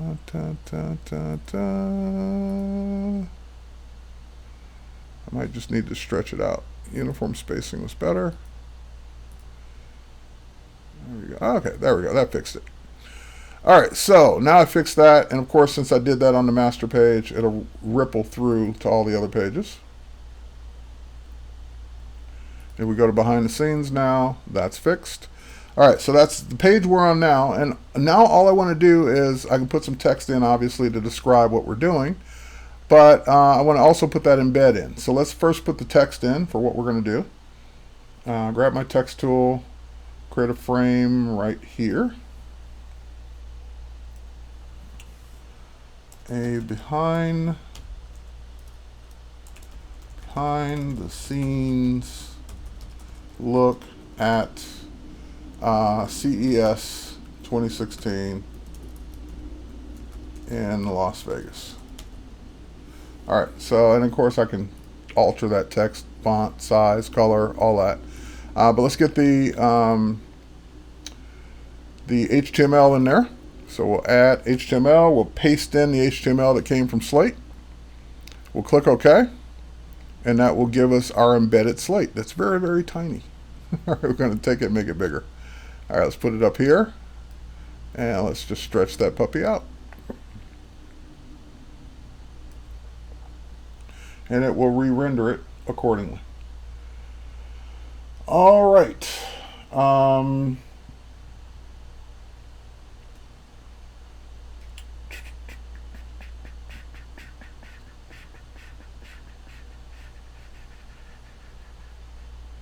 All right, so a couple questions in the chat. Number one, how long would it take to learn the basics of AI? Well, that really depends. Again, it depends on the person. If you learn quickly, you can learn the basics of AI in a couple of hours. If you don't learn quickly, don't have an art background, don't have a computer background, don't have a drawing background, it could take a few weeks. So basics depends on the person. I've got a getting started video at terrywhite.com, 10 things people want to know how to do in Illustrator. CC, so I'd start with that video. Second question, what happened to PageMaker? Is it InDesign or was it canceled? PageMaker was canceled like, I don't know, 15 years ago. No, InDesign's what, 12 years old? So more like 10 years ago. InDesign is the successor to PageMaker. You're dating me. Wow, that takes me way back. So yeah, PageMaker's long gone. And InDesign is the page layout program that succeeded it. All right, so we got our embed code in, we got our text description in, which by the way, I might want to Just simply change that to be right justified. I think that will look kind of cooler. And again, I can keep making more of these down the page or move these down the page as needed. But we're just doing this as an example, quick example for today in my last 10 minutes. So let's close that page. Let's publish this site. And I can answer more questions while we're uploading. So I'm just going to upload this to my FTP host. I use bluehost.com for my websites. You can host anywhere you want it to host it. You suddenly remembered PageMaker. Yeah, PageMaker was all the rage, going from 6 to 6.5 to 7 when I started at Adobe. And that was 19 years ago. So that tells you how old PageMaker was. Now, the reason it's updating so many pages is because I made that change to the menu. So it has to update every page that uses that menu. All right, here comes my website with the new update. And there's the new behind the scenes link. I can click behind the scenes to go to that page, and there is my CES 2016 slate that we just created over the last couple hours in front of you. If I click on it, it will actually take me to the slate site so I can enjoy it full screen. There we are. And that's what we wanted to accomplish today. Showing you how you can use Slate to tell your story or tell your behind the scenes story, or both. Some are even using it to market or sell products. There's my attribution at the end. There's my appreciation. You can, of course, go create your own at any given time. And I just showed you how you can, one of the ways you can integrate it into a website. So I made a behind the scenes page just for these behind the scenes slates that I will be doing from now on. So as soon as my Egyptian one is done, maybe we'll do that one on Friday's episode and finish it up. Have all the text written so we can get it done faster. And that way you guys can see that one added to the page as well. All right. Let's see if I got any last minute questions before Voodoo Val gets on in 8 more minutes.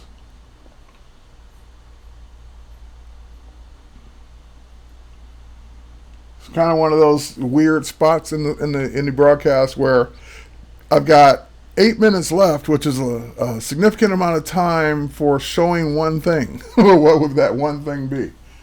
Because if I get into anything else, it'll take longer than 8 minutes. So let's see if anyone has a question that I can cover in 8 minutes, then I'll do it.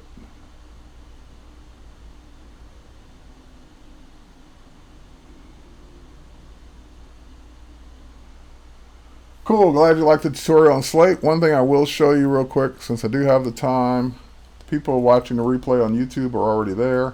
But if we go to terrywhite.tv,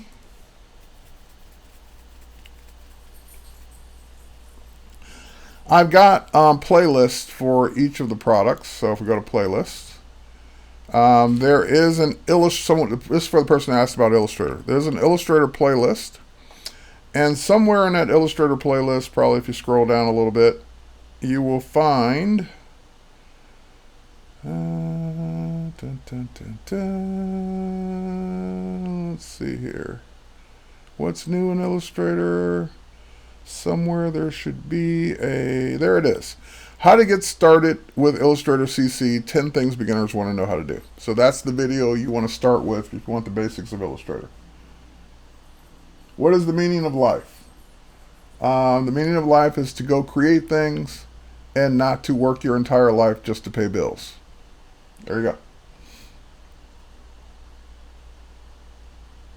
2 4-minute questions, yes. Actually, now we're down to 6 minutes. Here, let me put this in here.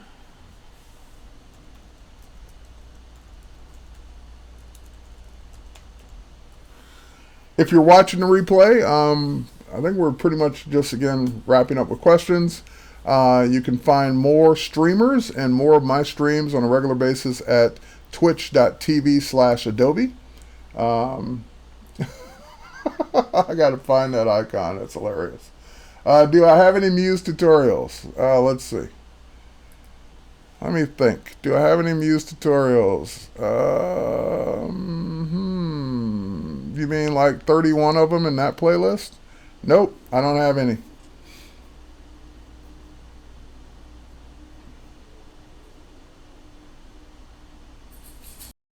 Is there's a sniper game I have on iPhone and iPad. It's just fun to play that game for some reason. Um, I still like Angry Birds. I know that's old school, but I still like that game. Do I watch Game of Thrones? Yes, I do. I don't have a favorite character though. I do enjoy Game of Thrones, but they kill characters too often, so you can't get attached to anybody. Game of Life. Yep, that is a game I play daily, and I wake up to play that game every day, and I'm glad I do wake up. Is Lightroom good software program to use on scanning? So Lightroom is a well. Look at it this way. Lightroom is an excellent program for managing any kind of images, no matter where you got them from.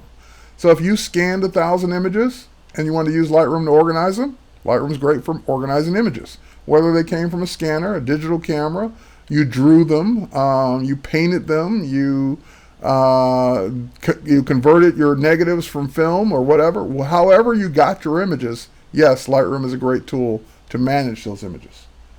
So how you do it is up to you. How am I? I'm doing great. Winter is coming. Yes, it is. When does it start back? Isn't it April for Game of Thrones? 2 minutes left, by the way.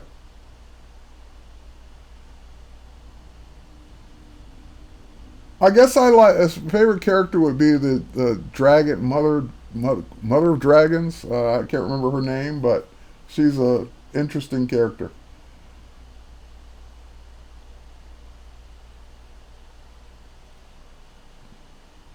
Winter is coming.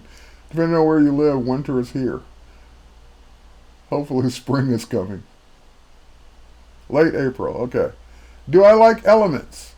I'm not personally an Elements fan or user because I have the full versions, but I like Elements for the user it's intended for.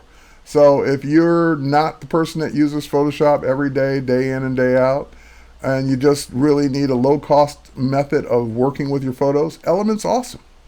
If you started with Elements and you want to migrate at least the organization over to Lightroom, Lightroom can import your Elements catalog or your Elements file, whatever it is, whatever it's called. So Elements is a great way to start. All right.